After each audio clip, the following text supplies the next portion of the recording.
नहीं नहीं नहीं, ये तो हेलो हाँ गाइस, सर, मुझे देखना है। Sir welcome. अपनी लिम भी सर इंटर मत सर करना। सर अपनी सर लिम भी इंटर मत करना, अब हमें बस गेम दिखाओ। बड़ा बड़ा बड़ा बड़ा बड़ा बड़ा। सर नहीं, हमको हारने वाली गेम चाहिए। यस तो सर, यस हाँ सर। अरे लेकिन अब सर, तो, हम उससे हैंगिंग हेलो पीसेस पूछ गाइस, रहे हैं। दिस इज हर्षित जवर एंड हाँ तो टुडेस वीडियो। यार तुम बोलने दो यार। E4 मैं खेलता हूँ pawn to C5 Sicilian defence, knight F3 E6, this is called as the open Sicilian और द क्लोज सिसिलियन, कुछ तो है मुझे नहीं पता। D4 मारा मारा, and I play knight to C6 developing my piece, knight to F6 developing more piece, he plays bishop F3 developing piece, I play D5 because it is super important to attack the center, bishop G5, I takes this knight, and then he plays this move E5, playing intermezzo and attacking my knight, because if I move my this knight back, then it doesn't make any difference. But yeah, so I played knight C6, I move it back, and he captured with this. I captured with the pawn, and now I have a free pawn with a very large center.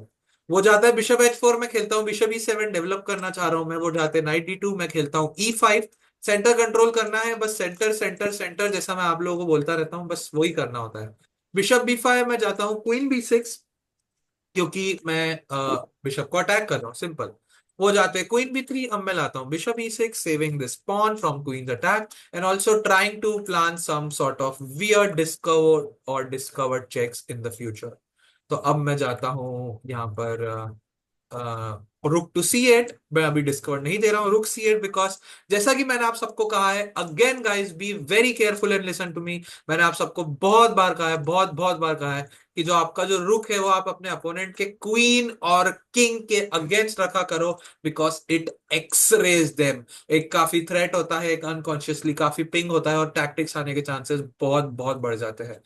F3 मेरे खेला opponent ने, I don't know why, may be because he wants to play G4, but मेरा king तो centre में है। क्योंकि यहाँ मेरा किंग कभी कभार क्या होता है कि किंग कॉर्नर में भी अनसेफ है, इधर भी अनसेफ है, तो सेंटर में किंग सेफ है। पर ऐसा बहुत रेयरली होता है, और मेरे केस में ऐसा इसलिए है बिकॉज मेरे पास सेंटर का बहुत अच्छा कंट्रोल है और मेरे अपोनेंट के पास नहीं है, सिर्फ इसलिए। मैं जाता हूँ D4, वो मार जाते हैं नाइट C4, मैं जाता हूँ क्वीन C5, वो जाते हैं पीछे pinning this pawn so that I can't capture. I play this move pawn to A6, tiny move. He captures my knight, and then, sorry, he captures this pawn first, giving this intermezzo, and then I capture his bishop, and then when he captures this, he moves his knight, and now I play this calm move, rook C7, and when he captures this, I give this discover check, and then when he goes there, I give bishop F5 check, and then check check again, and then again check, I pick up the rook, and देखो कुछ भी नहीं है, disco attack, and then as you know do more and more zero trades, मैं zero trades करते जाता हूँ। And इसके बाद कुछ कुछ तो हुआ था, पर मैं जीत गया था, मुझे बस इतना याद है, क्योंकि बहुत इजी है, आप जीरो ट्रेड्स करते जाओ, फॉर एग्जांपल मारते जाओ मारते जाओ, अ, मारते जाओ मारते जाओ, ये जीरो ट्रेड हो गया, और बस दुख को ले जाओ, लाओ यहाँ मारो, क्वीन बनाओ, बहुत इजी है, सब आप लोग कर लोगे बच्चों का खेल है। So can we just capture that bishop?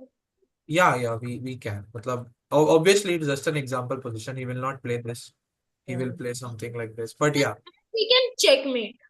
हाँ बहुत इजी है, कुछ भी नहीं है, हाँ बैक रैंक भी आ रही है, बट ऐसे ही है, बहुत इजी है, तो थैंक्स फॉर वॉचिंग।